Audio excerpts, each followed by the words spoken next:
m'appelle Sam Karman, je suis un acteur, un réalisateur, mais surtout aujourd'hui je suis un citoyen. C'est la première fois de ma vie que je prends la carte d'un parti politique. J'ai été bercé jusqu'ici par la conviction d'appartenir au grand peuple de gauche. Mais aujourd'hui, je ne sais plus ce que c'est que ce peuple de gauche, ou plutôt, je ne sais plus qui le représente politiquement.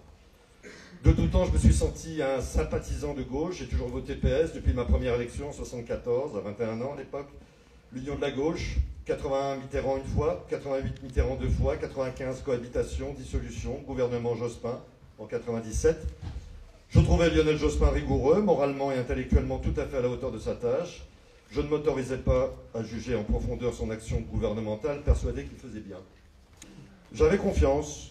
Je me disais que non, les politiques n'étaient pas tous pourris et qu'à gauche, ils faisaient la preuve de leurs compétences pour gouverner.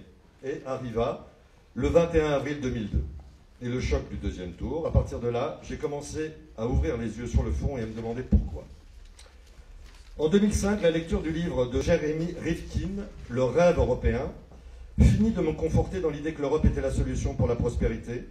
Un Américain qui prédisait la fin de l'Empire américain, de la croissance à tout prix, et qui voyait dans l'Europe des promesses de développement durable, de respect du modèle social garanti par les États, et qui vantait le concept de collectivité, ça le faisait. 2 ans plus tard, au printemps 2007, je tombe sur un article de Michel Rocard dans le Nouvel Obs qui lance un cri d'alerte sur le krach boursier qu'il pressent. Comme l'avait prédit Rocard, chute de Lehman Brothers, crise financière, suivie en 2008 d'une crise économique, puis d'une crise sociale dans laquelle nous nous enfonçons de plus en plus. Alors, j'étais découragé, je dois le dire, mais à ce moment-là, je commence à entendre certains discours d'économistes qui semblent dire qu'un autre chemin est possible. Ils se nomment eux-mêmes les économistes atterrés. Je dois dire que rien que leur nom, ça m'a fait un bien fou. Hein, les économistes atterrés, moi qui étais simplement un citoyen atterré, là, ça me touchait, quoi. Généralement, les économistes sont plutôt du côté de ce qui fonctionne, de ce qui rapporte. Là, j'entends des types dire que le libéralisme sans régulation est condamné à terme, et ils l'expliquent.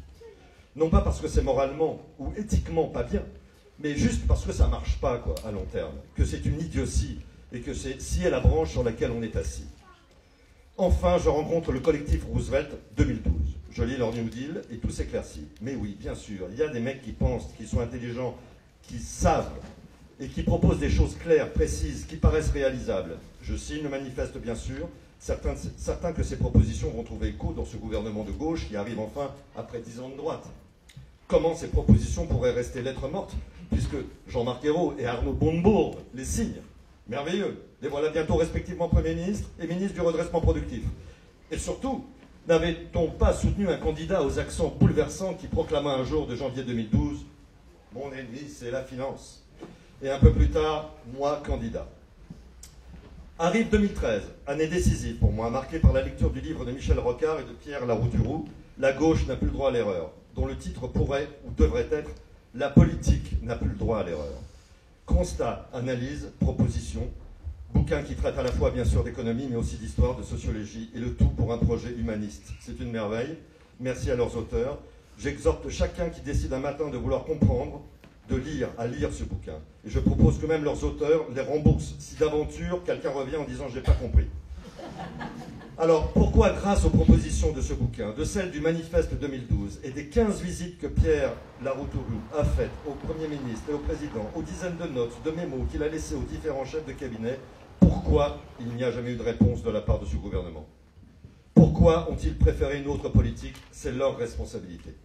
Mais ces propositions doivent pouvoir être tentées, et c'est pour ça que est née Nouvelle Donne fin 2013.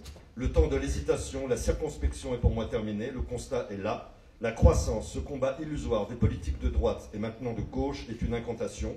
Hollande a encore dit il y a quelque temps, le chômage ne se réglera pas sans la croissance. La croissance, c'est pour les pays émergents, éventuellement. Pour nous, si nous voulons conserver une vie digne par le travail, et pas que le travail, il faut s'organiser autrement, partager ce temps de travail. Et ce n'est pas parce que Jospin n'y croyait pas et qu'il a laissé mettre en place les 35 heures de façon catastrophique qu'il faut que le partage de ce temps de travail soit un sujet tabou. Les solutions de ce gouvernement consistent à donner les clés du pays au MEDEF en lui disant « on compte sur vous ». Pas de problème, répond le MEDEF, on va vous créer 1 million d'emplois. Ça rappelle un peu le conte de fées du petit chaperon rouge. Toc, toc, toc, grand-mère, c'est votre petite fille qui vous apporte des galettes, un petit pot de beurre. Je vous laisse organiser le casting, hein, entre la grand-mère et le loup. Si le patronat a privilégié l'emploi plutôt que le profit, ça se saurait. Je ne veux pas ici reprendre les 20 propositions de Nouvelle Donne, bien évidemment, on les connaît toutes. Et ceux qui ne les connaissent pas, en sont à un clic de souris. Nouvelle-donne.fr. Tout l'enjeu est de rassembler l'intelligence de tous, le bon sens de chacun, avec des gens ayant foi en la démocratie, et que ces forces rassemblées s'ouvrent sur un contrat entre la politique et les citoyens sur la base de ces 20 propositions.